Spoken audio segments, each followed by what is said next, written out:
Well, good evening, ladies and gentlemen. Welcome to the next AIIA fortnightly seminar.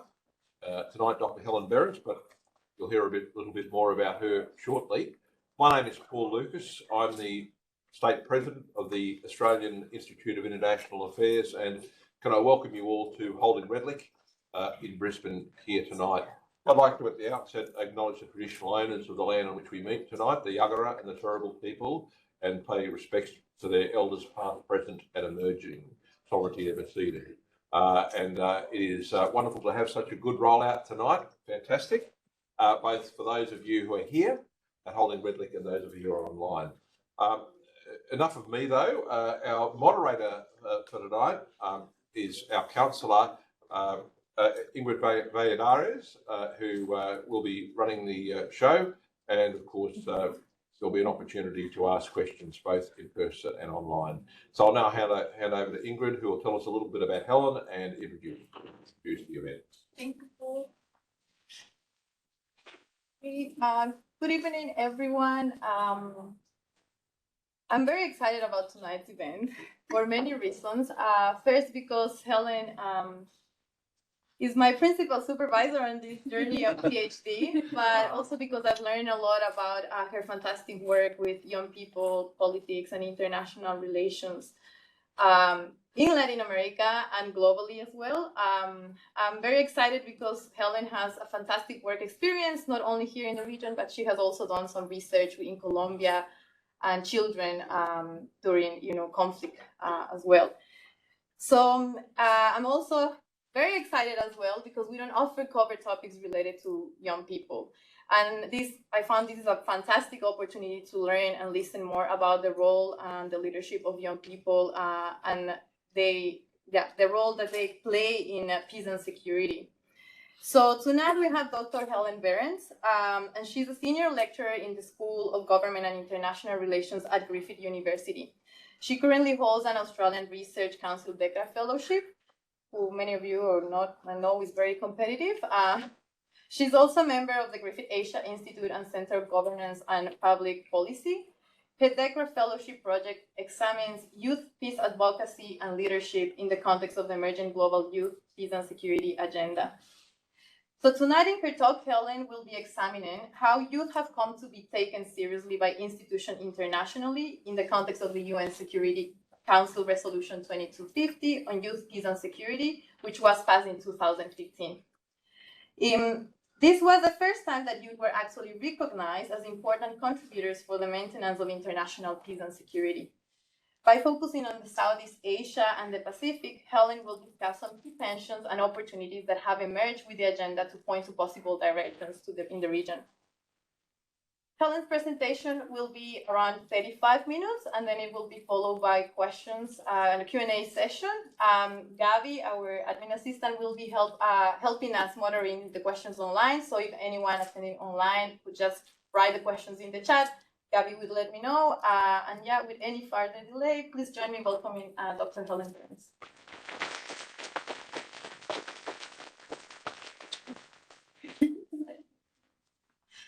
Thank you so much, everyone, and thank you, Ingrid, for such a lovely introduction. It's a pleasure to know you for many reasons, both as your supervisor and for your own excellent work as well. I'd just like to start by adding to Paul's acknowledgement to pay my respects to the traditional owners of the land that we're meeting on tonight, the Turrbal and Yagara peoples, who are also the owners of the lands that I live and work on every day, to recognise that we live and work on stolen lands where sovereignty was never ceded. And every day, but particularly this week, thinking about what it means to be a settler on these lands, I think is incredibly timely and important in terms of our obligations. So I'd like to pay my respects to their elders, past and present, and extend that respect to any Indigenous people who are joining us today as well. I also want to thank AIIA for inviting me to be here tonight, and Ingrid for introducing me and saving me from having to talk about myself as much as I was originally going to. My work centres considerations of children and youth when we think about conflict and peace.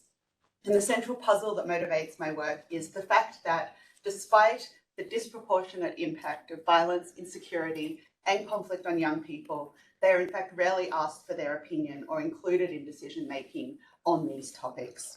So my work asks then how we can better engage with children and youth, and how can we better theorise their presence in international politics.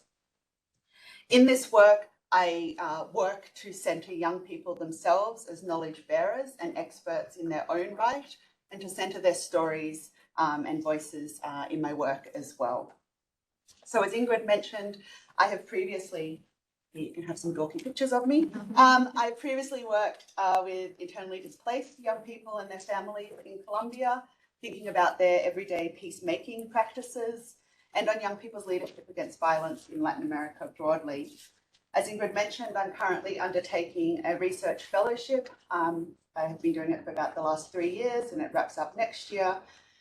And it's this that I want to talk about tonight. So in my current work, I am particularly interested in youth activism in the context of this emergent global agenda called the Youth, Peace and Security Agenda. I'm going to talk later in a bit more detail about what the agenda is and how it came to be. But needless to say that there was a Security Council resolution, it was unanimous, and its establishment then led to the existence of a new international agenda for youth inclusion, and it's been adopted by institutions, civil society, government, as well as young people themselves. In the context of this, however, Southeast Asia and the Pacific has been radically overlooked for various reasons, but recently there has been an acceleration of regional momentum for the agenda. So while my focus on the project over the last few years has particularly been at the international level, these questions have consequences and stakes for Australia and for our regional neighbours as well. And if I can offer, we're going to get some more numbers in a minute, but if I can offer a number just to start, if we take the populations of the young people who live in the Asia Pacific region and the South Asia region, we're talking about half the world's population. So we're talking about a very large group of people. And so how they are included or not has implications for peace and stability of communities and opportunities for young people themselves as well. Excuse me. I'm going to do one. So in the project I've been doing over the last few years, I started it in May 2020, and so I spent a lot of time on Zoom. I've spent over 240 hours in online meetings and attending various events that I've been fortunate enough to gain access to from the generosity of practitioners, to particularly observe how advocacy for the Youth, Peace and Security agenda is undertaken. In addition to this, I've interviewed 43 people. I'm doing the final 8 or so this month, who are both youth and adults who work at the international level, but also often at regional levels, at national levels. They're also often the founders of very local organisations at the same time. So their experience is expansive. The other thing that I'm drawing on today are interviews that were conducted as part of a youth-led, adult-supported research project that I was part of with Dr. Caitlin Molliker, who's based at Newcastle University, and 3 youth researchers, Hayley Payne, Casey Odgers-Jules, and Savannah Spalding. The 3 of them did virtual interviews with youth peace builders in South Sudan, Afghanistan, and Myanmar in 2021. Excuse me. The images, the illustrations you'll see are done by Marigold Bartlett, particularly for that project, and used in this presentation as well. So then, tonight I want to look at 4, I guess, key things to give you an overview, and then I'm very happy to kind of delve into whichever particular questions or interests you have. I want to talk a little bit about how youth are understood in peace and security generally, some common stereotypes and framings, and then turn to think about how they have come to be taken seriously by institutions internationally, and then how that's been adopted in our region as well. And then in the second half of the talk, I'm going to offer some key tensions and opportunities that young people themselves have identified when they try and engage in peace and security practices. It's really important to note that agendas like the Youth, Peace and Security agenda do not just come from institutions, but actually are negotiated and co-constructed by young people themselves. So I think the story is incomplete if we just look at institutions, and so I offer the young people's reflections as well.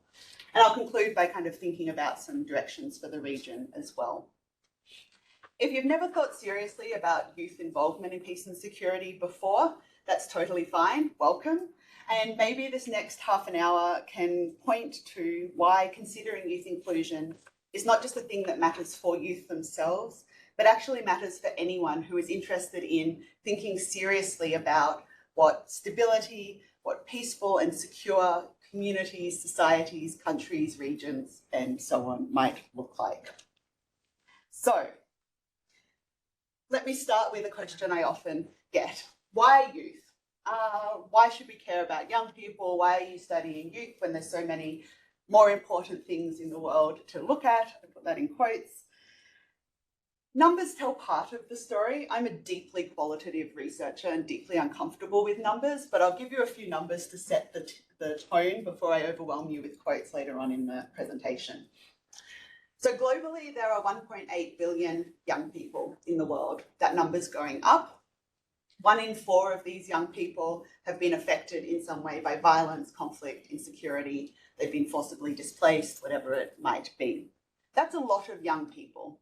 And that's a lot of young people who have families, communities, lives, jobs, dreams, and so on, right? We're talking about a large population who have been frequently overlooked when we talk about the solutions to conflict. In our region, while Australia has an ageing population, we actually are in one of the most youthful regions in the world. Excuse me. A third, 34% in fact, of the combined population of ASEAN countries are youth.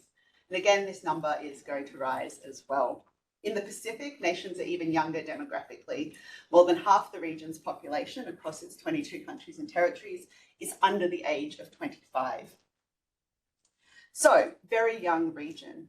So what happens when we look at leadership and look at leaders in the region? It's a different story. In Southeast Asia, the leaders of countries as a whole, and on average, are more than twice the median age of their populations. This largely means that they're in their 60s or 70s, and many of them have been in power for years, if not decades. Excuse me. There is a word for this phenomenon, and it's a word I particularly love to say, and I also love to teach people, and that is gerontocracy, or rule by the elderly. I don't know if people heard this term before. If not, please use it in a sentence this week. But I think it raises a really good point for us to think about in terms of if we're talking about who are in leadership positions, who are making decisions in these countries, what are the implications if these people have radically different experiences, priorities, and relationships to a majority of their population? How can we talk about being representative with this kind of disparity? It poses various issues. So as I said, there's some numbers. As you can see, I didn't have a pretty picture to go with the numbers, you just got the numbers. What does it mean in practical terms? Well, young people themselves are claiming these spaces, regardless of this. We only have to look at the overwhelming and global response of the school strikes for climate, for instance, Fridays for Future, and other youth climate activism to see young people taking leadership roles on global issues. In our region, we have seen youth protest in a whole variety of ways. I could write a very long list. I did and crossed it out because I need to keep 35 minutes. But as examples, Hong Kong in the Yellow Umbrella protest, or Thailand in the news again in recent weeks around protests around reforms and laws insulting the monarchy. That sentence, I'm just giving up on that sentence. We also see in our region examples of the extreme risks youth can sometimes take in order to be involved. And I'm talking, of course, about Myanmar, where youth protesters have been involved in protest and online activism unceasingly since the coup in 2021. This kind of leadership is not a recent phenomenon. Erica Yeag, singling you out, who's here tonight, in her brilliant PhD work, has been researching the historical legacy of youth and student protests in the region and the relationship with that to contemporary youth activism in a way that hasn't been done before. And when it comes out, you should all read Erica's excellent work.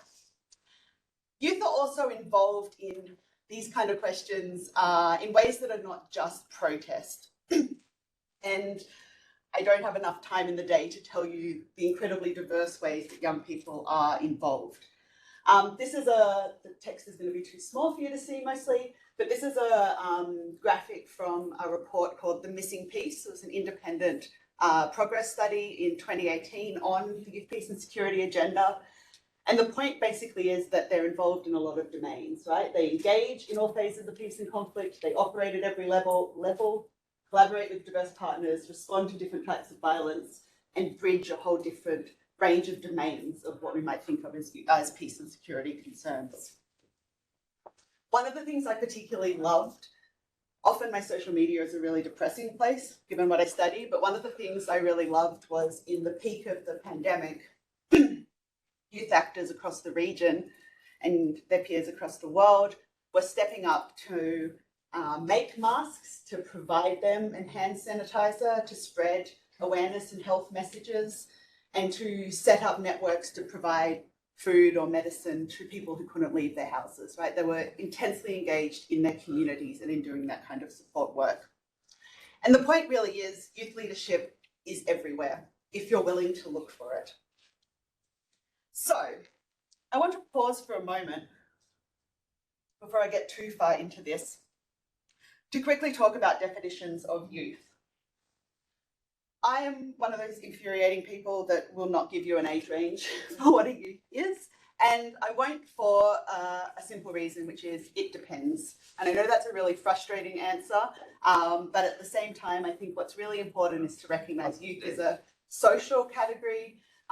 Youth is a culturally constructed category. Youth are defined in different ways, in different contexts, by different institutions, as well as by themselves also. For those who want some numbers, here are some examples. I also have, with Erica's permission, borrowed the lovely table she did for her own research that just shows you some of the variety of ages, again, in ASEAN states, right, as an example. The Youth Peace and Security Agenda is interesting because it starts at 18. So 18 to 29 is the age range, unless in their context, youth are defined differently, right? There's a caveat in the resolution as well. 18 is interesting too. The Security Council did it, so it didn't clash with the Children and Armed Conflict agenda. It gave them two really separate domains to focus on, even though the UN more broadly has a lower age range in other places that it works. So, why then am I giving you a whole lot of numbers if I've just said I hate numbers? I think there's two caveats. Age ranges matter. They matter for things like making policies. They matter for things like data collection, which we desperately need in this space. And they matter so we can have an easy conversation. But they shouldn't be taken to homogenize or simplify the experience of youth. Youth, just like any demographic, are an incredibly diverse population. We're talking about gender and class and race, ethnicity, religion, education, geography, disability, opportunity. You can add to that list. The other thing I want to point out before I continue is that we are mostly talking about young adults, particularly if we're talking about the Youth Peace and Security Agenda. We're talking about people who are legally adults in their own context. And so what I find incredibly interesting is when we start talking about their involvement in peace building, we start getting complaints about their incapacity due to assumed immaturity, right? They can't participate because they're still young, when in fact in other domains, the same government is happy for them to be making adult decisions. So I think thinking about how youth are framed and for what purpose and what political purpose it serves is important to think about in these as well. So, how then are youth talked about in this space of youth peace and security? We've talked about the fact that they're very engaged. We've talked about the fact that they engage in a whole diverse range of things. And we'll come to the proof, but you can take my word at the moment that a lot of that isn't recognised and seen, right? That they're not acknowledged for that kind of work. Good. So, the first way that we might think about youth, that we see them represented in the media, we see them talked about in policy, is what I term demographic danger. And here there's a whole range of terms that you may have heard in various ways. The youth bulge theory that I'm putting in quotes, which I'm not even dignifying by describing. Youth as spoilers to peace processes, youth seen as inherently risky to the efforts to build peace. And the photos, of course, are the kinds of things we see in the media, right, around this kind of image. And one of the things I think is really important when we talk about this particular characterization of young people is it's not neutral anyway, right? But it is profoundly gendered. We're often talking about young men, and it is profoundly raced. So we're talking about non-white young men. The danger comes from this idea of large populations of non-white young men who are going to be a risk, right? AK-47s in the back of pickup trucks, like those kind of images. The counter kind of framing, the opposite end of the spectrum, is youth getting talked about as a demographic dividend. There are so many young people, so it's a great opportunity. We should harness the power of youth, and harness, I find, I just keep imagining them like attached to a cart, like riding off into the distance, right? We're going to harness the youth. But I think that it's revealing, right? Because it's not about what the young people want to do. They're being used for something to drive something that's already going on. And we very much see this in the kind of phrasing around youth of the future leaders. It's a preparatory stage. We can't give them responsibility now. We'll prepare them so that they're ready to do things in the future. There are obviously cases where these two things are true to some extent in the world, right? These kind of stereotypes and things emerge from particular contexts. But if we stop here, then we're limited in understanding what is going on. So the question then is whether we can think more productively about youth without relying on these kind of binaries, without relying on these kinds of stereotypes. And so in my work, I talk particularly about thinking about youth as active agents, so as having agency in their own right, and thinking about their inclusion as rights-based. There's two elements to this. We can think about human rights framing. Youth have a right to participate, Declaration of Human Rights, whichever kind of rights documents we want to talk about at an individual level. And we can also think about it as kind of a collective claim, right? If we include this population, what we end up with is more representative policy making. And if we look to examples such as the great research that's already been done in the gender space, including women in peace deals, for example, creates more durable peace. When they're more representative, we get better results. And the emergent research on youth in these spaces is saying, unsurprisingly, to anyone paying attention, the same kind of thing. So, that is a quick whiz around how we think about young people. These frameworks dominate. We see them play out in media. We see them play out in policy. We even see them play out when we're talking about good policies, right? Policies that are trying to do good things. It doesn't make them bad policies. It just means we should be critical of them in particular ways as well. What does it mean, though, in the context of the particular policy framework that I am interested in this research? And that is the Youth, Peace and Security agenda. So youth have been working in their various contexts to challenge the kinds of negative framings we're talking about and to do peace work. They were doing it long before any institution decided to formalise attention and pay attention to what they were doing.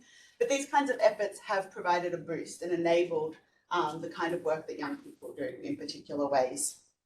So very briefly, December 9th, 2015, so we're almost at the 8-year anniversary in a couple of months, the Security Council was under the presidency of the Republic of Jordan, and it unanimously adopted Resolution 2250 on youth, peace and security. It's also important to note that this didn't come out of nowhere. The unanimous adoption of the first resolution marked the culmination of what we can only describe as a highly successful campaign by a coalition of actors, particularly youth, youth-led civil society and adult-led civil society, as well as allies within the UN, to make this case for the need for a resolution that recognised the meaningful inclusion of youth. And I've done some work on it, and I'm happy to talk about that kind of advocacy if people are interested as well. The articulation of young people as positive contributors is groundbreaking. It hadn't happened before. The resolution calls on member states to create mechanisms specifically for young people's participation, and the resolution identifies 5 key pillars for action to kind of shape it. So that is participation, protection, prevention, partnership, and very unsatisfyingly, not a P, disengagement and reintegration. So the establishment of that resolution kind of established this agenda. And since 2015, we've seen attention grow and diversify in a whole range of ways. There is a whole range of formal and informal mechanisms and practices. Here are some examples. To talk about the proliferation, you don't have to read them in detail, but I can tell you about any of them if you're interested. There are 2 further Security Council resolutions, and one of those resolutions also now requires the Secretary General to submit a biannual, every 2 years, report on YPS, which means YPS is now formally on the Security Council agenda in a way that requires regular reporting rather than whoever's the president caring about young people, which is what was happening before. Beyond the Security Council, other parts of the UN have picked it up. There's been guides for country officials on implementing the YPS agenda, for example, at the UN, guidelines on young people's participation. And beyond the UN, there's been a whole lot of other adoptions. The European Union and the African Union both have various formal statements. The African Union actually has a continental framework on YPS that is accompanied by a 10-year implementation plan. So very kind of formalised. Countries also have begun to establish national action plans on YPS, NAPs, they're not as snugly as they sound, following the model of the Women, Peace and Security agenda as well. There have been regional youth leadership positions created, like the African Union Youth Envoy, and there was already a UN Secretary General's Envoy on Youth that has been maintained.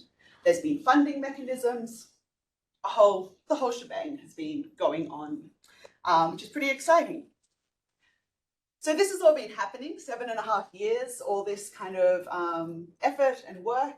And what we notice is for the first 4 or 5 years, there is very little attention on YPS in our region.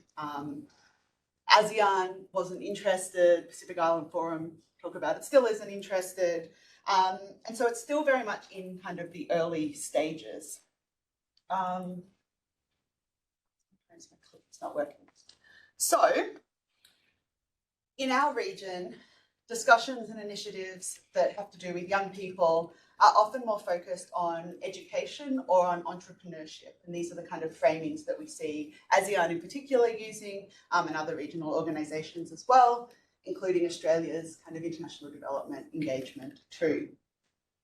In the region, we also see initiatives involving youth within the kind of peace space, often specifically focused on preventing or countering violent extremism or on interreligious or interfaith kind of dialogue as a focus. None of that is to say any of that is not important, but that's the particular manifestation of how youth tend to be engaged so far. There are also particular cultural challenges in the region. They're not unique, they happen in different forms elsewhere, but in the Asia Pacific, there are deeply embedded cultural hierarchies about respect for their elders and around the inappropriateness of youth participating in these kind of forums. And so these are things that young people have to overcome in order to make the case for their participation as well. So, having said that, there have been some various actions and activities. I didn't realise, Erica, you're on the screen again. So ASEAN has been doing a whole range of activities since 2020. So we see ASEAN include YPS as one of the priorities in the ASEAN-UN joint statement in 2020. There's various regional forum statements. There was ASEAN-UN regional dialogue on youth, peace and security, and hopefully in the next couple of months, we will see an ASEAN youth, peace and security study come out that kind of maps what's going on in the region and set the agenda going forward. At a national level as well, we see the Philippines launched a national action plan on YPS last August, and there are discussions in other countries, including Indonesia, for NAP YPS as well. We've also seen youth-led organisations in the region advocating for the YPS agenda, both up to organisations and out to other young people as well, letting them know it exists. And we're really seeing kind of a momentum build in terms of the youth-led, I guess, kind of engagement. As I mentioned, the Pacific has been a lot less receptive to the agenda as a whole. It tends to prefer to frame a lot of their youth engagement in the development space instead. There's some really good work by Aidan Craney, who's based at La Trobe. He has an open access book that's out through ANU Press that looks particularly at youth in Fiji and the Solomons and this kind of development framework for engaging. So if you're interested, I recommend it.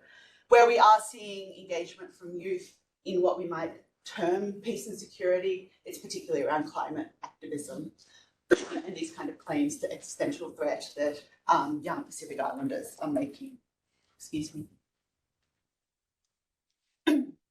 So, we understand how young people are often perceived. We understand the ways that they are sometimes excluded. We know there's an international agenda and how it's been implemented at a very brief level. So I want to talk a little bit about how young people are engaging and both the opportunities and challenges of taking youth inclusion seriously. So as I mentioned at the start, YPS is not just the top-down agenda.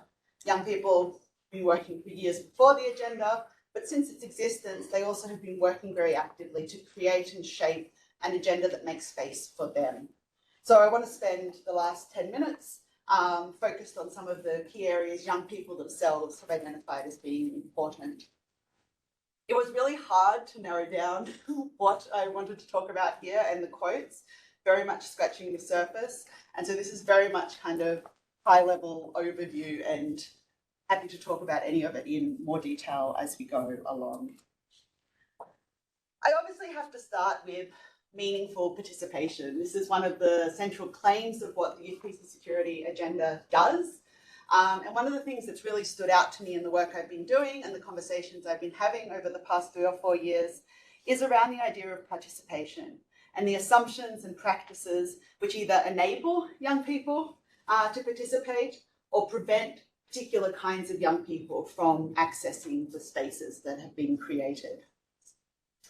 So it is true that the UN and other institutions are making significant investments and efforts to implement mechanisms, right? And they deserve credit for the kinds of efforts they're making. But there are cautions around what this looks like in terms of which youth are included, when young people are included, what they get to do when they're in the space, and how they're looked after afterwards. And I'm going to talk at the end of the talk a little bit about some of the risks and dangers youth peace builders face. And it's a nice circle to say the ways in which organisations engage young people creates obligations to ensure their safety when they go back to communities. And that doesn't always happen. So I have a few quotes up here on the screen. I'm sure you've started reading them as I've been talking a little bit as well. But they all point to a similar problem, right? And if I take the young woman who's from the Philippines in the middle, she points out that it's a question of not just bringing more people in the room, but bringing diverse people in the room. Because sometimes it's, yes, we have 300 people, but if you look at the backgrounds, it's not diverse representation. So needing to think about counting the numbers isn't enough. What kind of young people are we including? This is really vital, critical pushback that is going on by youth activists against these embedded institutional practices that limit their participation. Gizem Kilnick, who was the co-coordinator of the United Network of Young Peace Builders when I spoke to her in 2019, argues that there is a risk that it's very much on the surface. There's this kind of rhetorical commitment, youth participation is important, but we have to make sure we go beyond that. And this is a really an ongoing effort for young people to be doing this work alongside the actual work that they want to be doing as well. One of the other things that's often less visible, but I think is really important, is young peace builders' work is networked. youth advocates rarely work alone. And in my interviews, I ask everyone how they come to work in the space of YPS. It's one of my kind of easing my way into the interview with them. And there's a lot of very different stories, but there are common themes when I talk to the young people. Often they will have started their own organization or joined an organization very local to them in their community, in their district, on a particular topic, on education, on sexual health, on human rights, whatever it might be. And then by that organization, they will have connected with other organizations and so on. One of the features of the Youth, Peace and Security agenda has also been the formation of national coalitions on YPS. There's a few regional ones as well. Some of these coalitions are youth and government or youth government civil society, and some are led by youth and consult with government. But they bring together a concentration of youth from different organizations within a country to strategize, and their existence adds legitimacy to their claims that they're making towards institutions in particular ways. But one of the things that often gets overlooked is that these networks talk to each other as well, and information share internationally, right, on Zooms, on WhatsApp groups. And I really love this quote by Mary Rose. Mary Rose was one of the co-founders of the YPS coalition in the Democratic Republic of Congo. And I really like the way she describes the values. So she says, my logic is always, when someone said to you there's a fire, you don't have to go check because they've already warned you. And that's how I'm always trying to think. So if there's coalitions elsewhere, it means we have people who can guide us. And she talks in quite a bit of detail about talking to different coalitions and being like, oh, that bit works, that bit won't work for us in the DRC, and so on. Please excuse my cough. I think that this kind of engagement is often invisible to those who are tuned at looking at formal institutions, but it's really invaluable to the success of the work that the young people are doing.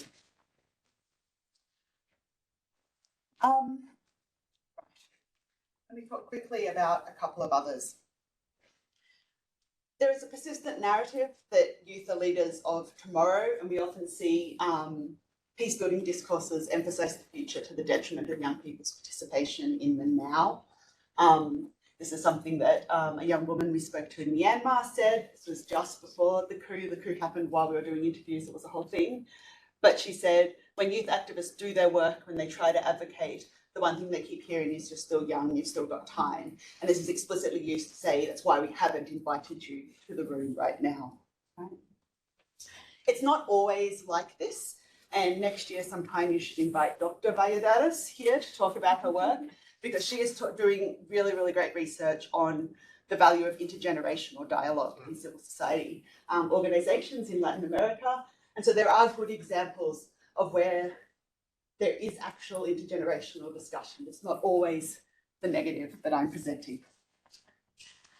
The other thing, every single conversation that I've had, to the point where I've joked with interviewees that I should start a timer for how quickly our conversation turns to resourcing, resourcing comes up.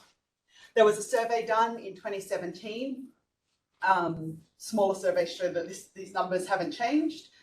Youth peace builders, majority of youth peace builders around the world operate on budgets of less than $5,000 a year, and they are almost entirely volunteer staff.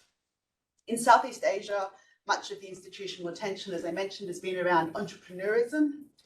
And this is in part political. ASEAN's framing kind of non-interference of where, peaceful region, we don't kind of engage in these kind of things, means that there's not often the kind of focus and investment in peace building and conflict resolution. But it also means that we have this persistent narrative. Youth are seen as entrepreneurial, they are seen as willing to volunteer.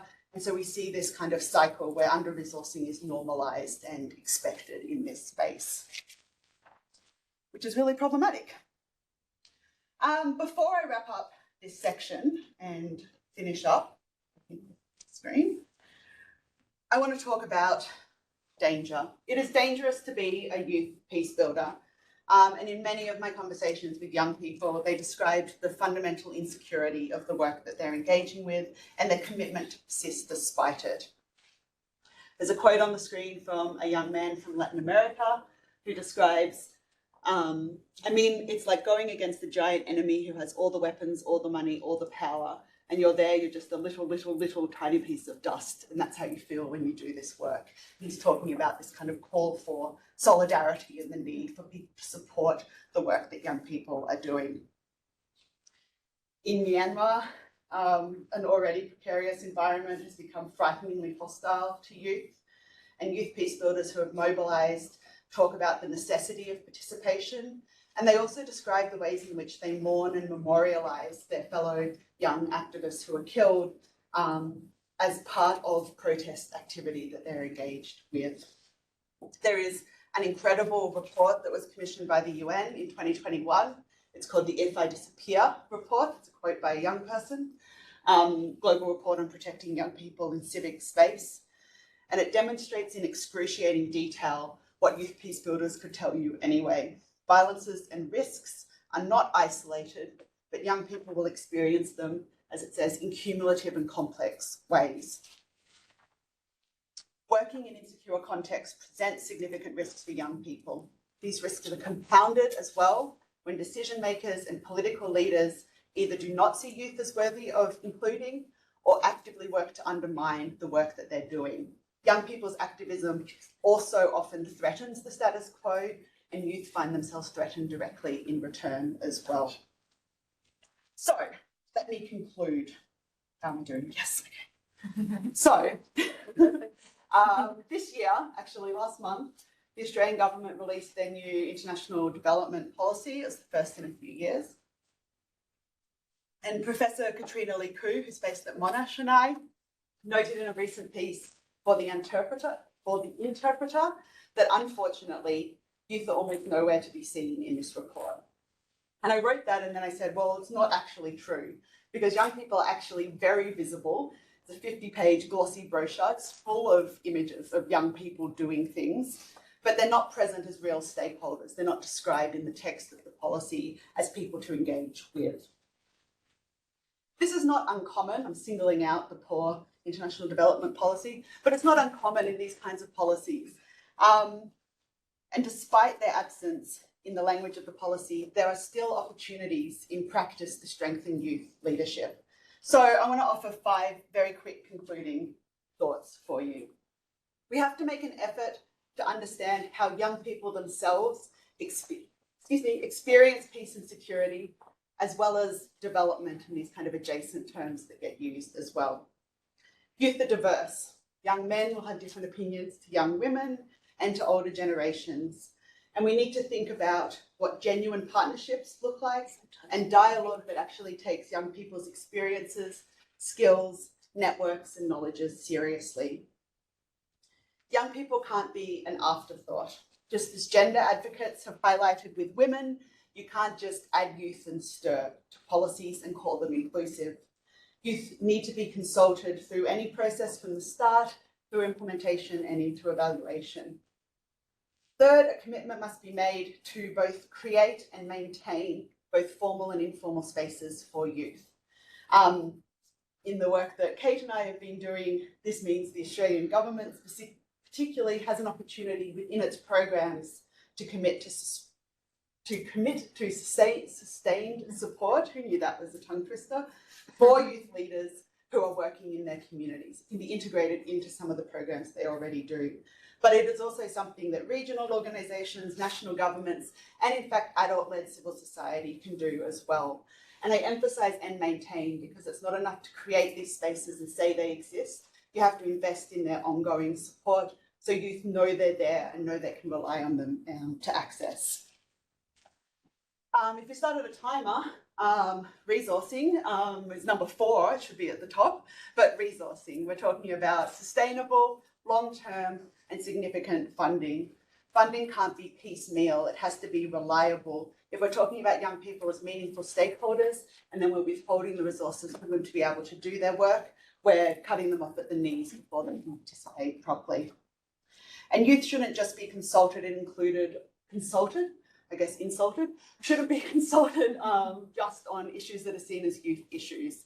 I think if one thing has come out very clearly in these conversations with young people It's that all issues are youth issues, and youth have something to say on the diversity of issues that affect them. These can be uncomfortable conversations. We're talking at times about ceding power as adults in the room, about making space, about being humble in particular ways to new expertise and experience. But I think there are many opportunities for the region to meaningfully engage with young people, for more positive opportunities for everyone.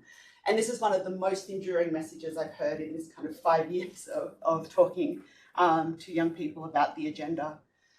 The agenda is not just about improving things for youth. It does aim to do that, but really it is about improving the quality of peace, of security, of stability, and of the future for everyone.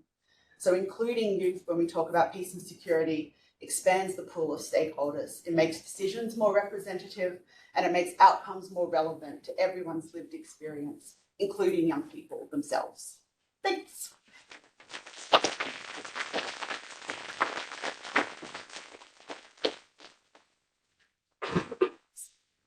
Thank you very much, Helen, for such a wonderful presentation. I think we all had like a very brief, but amazing talk of the importance of youth in politics, and especially in the people security field. And I was very fascinated to be able to hear your work, because I read your work, but I don't often hear of your current, research. So if everyone can just welcome, thank you again, Helen, for that. Start with the Q&A session right now, and usually the person who's chairing asks the first question, so that's a hard task. But well, I had many questions actually written, but I guess I would like to just hear a little bit more of what are your perceptions of the challenges that youth still or continue to face within international organizations themselves. I know you have spoken with youth advocates that have been, attending the forums. You've been present as well in those forums and conversations. So I was wondering whether you can just, tell us a little bit more. What are your perceptions of, the challenges that you still face, even though we're talking about, including young people in these conversations, and we're trying to make this meaningful participation? Yes, so many. And I think I should probably caveat this, because I'm going to talk about examples where, they weren't, they have not been well included. And that is to say, there are a lot of people doing their very best to try and include people and find processes and ways of including young people in meaningful ways. We should talk about that too. But there's two immediate anecdotes that actually come from the same event that I was at in the before times in person. And the first was, it was a event about youth inclusion in peace processes, kind of the formal peace processes that follow conflict. And the first example is there were panels of young people, but this is a panel of adult stakeholders that have come mostly from the UN. And there was a very high-level UN mediator who was there talking about it, and he was supportive, right, of the process. But he made this comment that was like, we have to include women and now youth and now, and it was framed in this way where it was another thing that he had to think about and they had to think about in terms of the work they're doing. So it's framed as this kind of burden of more work that they're being asked to do. And that's from someone who was there participating. And he didn't mean it in a rude way, but it was revealing kind of in terms of the way he phrased it. The other was more confronting, combative, and that is the same event, different panel, but UN stakeholders on stage.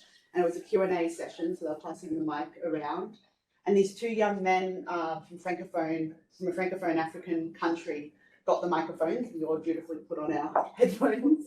And then the poor interpreter was trying to keep with these young people speaking, because one of the men up on stage was a representative from the mission in the country that they were from. And they were calling him out, basically. They were saying, you're sitting up there saying we have such a great relationship with young people and our mission is engaging and we're doing all these things, but we've tried to get a meeting with you 5 times and we've come to the gate and keep turning us away. And it was this really, it broke the appropriateness of what the young people should have been doing in that environment by calling it out, but I think it made it very visible in terms of the struggles. It's like, oh, come talk to me afterwards. We can, and I was talking to a different person that was like, well, it's telling that you have to come all the way to Europe to get a meeting with the guy who's meant to talk to you. So I think like these kind of challenges persist in terms of the hierarchies and the structures that youth find really hard to penetrate when they're in their own context sometimes as well.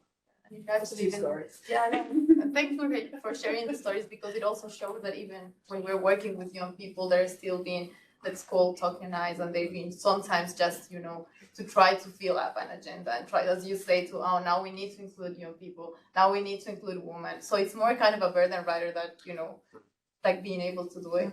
So, well, I asked the first question, so I would like to open up to the floor for any questions as well online. So if anyone is attending online and if you have questions, please just write them up. So yeah, okay, we're going to start there and then there. Yeah, of course. I just wanted to talk about sustainability and how we sustain young people being included in the future. Oh, sorry, I forgot to say, could you please say your name? Yeah, my name is Luke. Thank you. I found it quite interesting to talk about how youth are being engaged, but we've seen this in the past as well. Historically, youth have become engaged at different times, but it doesn't last. The problem is once the youth get engaged, they become part of the process, they age out of being youth, and then they become the new decision makers, and they look at the new youth sort of with disdain and how they had the answers in their time, they still have the answers, and they will continue to have the answers in the future, and it won't be the youth that do it despite them being the sort of involved and the decision makers at their time. So how do we sort of get over that hurdle, and are we seeing that anywhere? Yeah. Do you want me to answer? Yeah. I mean, it's going to sound really obvious, but resourcing as a first point. I think one of these big issues of the aging out, and talking to the young people I talk about too, is they are doing it as an add-on to a job that they are being paid to do, or, they're not being paid enough for it. So they get to a point where they have to go find other work and leave the kind of advocacy work. That's one problem.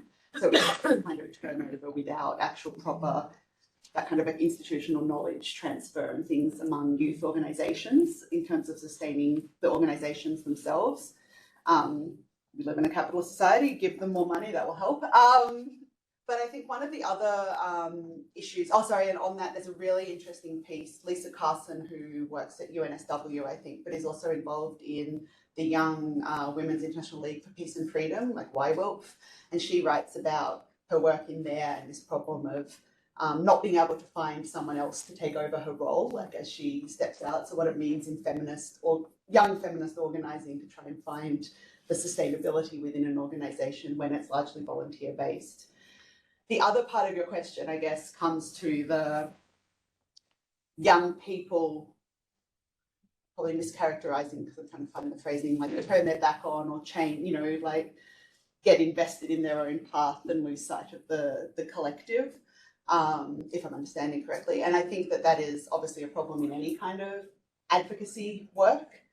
In another paper that I'm working on, I'm thinking about the role of compromise in young people's advocacy work and how they choose to compromise in certain ways and about certain things. And sometimes that can be quite selfish, so compromising to gain prestige and access and opportunities for themselves at the expense of their organisation. But also similarly that sometimes they weigh up these issues, right? I'm responsible to my community, I have to go back, I have this opportunity to talk at the UN. If I tell them what I really think, I'm never going to get invited back. So how do I find the balance in terms of sustaining that kind of engagement and participation as well? The other thing, and it kind of goes back to resourcing in a different sense, is it is expensive to get to New York for the ECOSOC forum or for whatever it might be. It's expensive to go to Geneva for the, high level, whatever kind of thing. So thinking about those kind of barriers that prevent young people from being able to engage in an ongoing way, and it kind of means that they go and disappear. There was 3 different answers to a question that probably has another 5 answers for you as well. But I think we also need to think about what it means to not think about it as siloed. So rather than youth issues as youth issues, how does youth work interrelate with perhaps gender advocacy or human rights advocacy, so that there are streams and spaces where this work continues, so it's not the responsibility just of people who are under 29 to be doing the advocacy or whatever it might mean as well. And that happens, like, but it could happen more. Thank you. Yep. I just wrote down a question here. So you mentioned that the Pacific region is less receptive to the UNYPS agenda. Why do you think they're less receptive to that agenda in the Pacific region? Have you got? I think it's complicated, and I also, I mean, I know Erica's been working on ASEAN, but if you have thoughts on the Pacific, please chime in as well. I think there's a couple of things. I think there is potential reluctance to identify problems as peace and security problems, and some countries that have emerged from conflict, or some countries that have various kinds of violence. They don't want to talk about it in those ways. They'll find other frames to talk about it. So they find other avenues and other kinds of policy engagements. And I also think there's a legacy question, because it's previously been framed as development, youth development and engagement work. And that's where the money from AusAid came from. And that's where the money from wherever else comes from, kind of packaged as development money. That's how it then gets talked about by the organisations, by the governments, by the young people, because that's how they access that kind of resourcing, and that's where they've got the legitimate lines of communication and engagement. Do you want to add anything, Erica? I'm just yes, so, like from my previous role, because I was also working at the regional office in the UN, and there has been projects like in the Pacific, particularly building the capacity of young people. But as Helen said, they're often connected to other larger issues like gender or let's say gender-based violence, because there's no specific funding that they could tap into that would talk about the acute peace and security. So there's not that priority even at the regional level. So I think we have one, and it's the last question online. So Gabby's gonna read the question. Okay. This question is from Lois Moller. It's a two-part question. The first part is 15 to 30 or 40. Is that is almost two generations in some countries. How can a 40-year-old speak for a 15-year-old? That's the first part. I am often talking to young people from multicultural communities and just start talking to them, sharing, but most important is listening. Where are the mentors for the young people? If the leaders are 60 or 70-year-old, then who are they mentoring? From my experience, the key is mentorship. Your thoughts? They're both excellent questions, and thank you everyone who's been online for listening and for the questions. Yes, absolutely. 15 to 40 is almost two generations, right? That we're talking about in some countries. And I think one of the things that's really important is, I mean, the age thing shows it up really neatly, but a 40-year-old can't talk for a 15-year-old and shouldn't be the only one being asked to talk. And I think that in part that's obligation on the organisations or the institutions or whatever, to not just invite a young person, right? There's a young person at the table, they happen to be 39, we've ticked the box, right? But think about what that means in terms of multiple young people. That also means not being like, we have had an interviewee tell me, she was like, well, I'm 28 and I'm a woman of colour. So they get to tick 3 boxes every time they invite me somewhere, right? And so I think that these kind of problems are really pervasive in this space, and not just for young people. I mean, that happens in the gender space as well. And I think the question about listening and mentorship is super important. I think the spaces, I mean, I talked about places where the inclusion wasn't happening very well. The spaces where it is happening are very much based around mentorship, skill development, capacity building, supported work, and it's time intensive, it's resource intensive, but it's what actually builds that kind of capacity for young people to contribute. So, thank you. All right, so I think that's it for the questions. If you want to ask some questions, like feel free to, approach Helen afterwards. So now David, one of our secretaries, is gonna actually tell us a little bit more of upcoming events and any announcements. I think everyone got joined. Helen again for such a wonderful Thank you very much, Helen. Thought-provoking presentation. Love your energy, your enthusiasm, and your sense of humour. Now, you're a member of AAA Queensland for the next 12 months. So I'll get your details later. I'll see you again. Yeah, and hopefully we'll see you at some events coming up. Okay, so thank you once again. Now, we've got some events that we're looking at. We've got a new batch of interns who've been doing wonderful work here in the last couple of months. They've been working on a few events, and there'll be more details of these fairly soon. One will be about the climate crisis and also possibility of opportunities for Australia to support Southeast Asia energy transitions. And most entertainingly, they're also planning a trivia night. Now, we're thinking this is going to be on Wednesday, the 8th of November at the Pig and Whistle pub, just around the corner here. We've got some other youth organisations that are interested in it.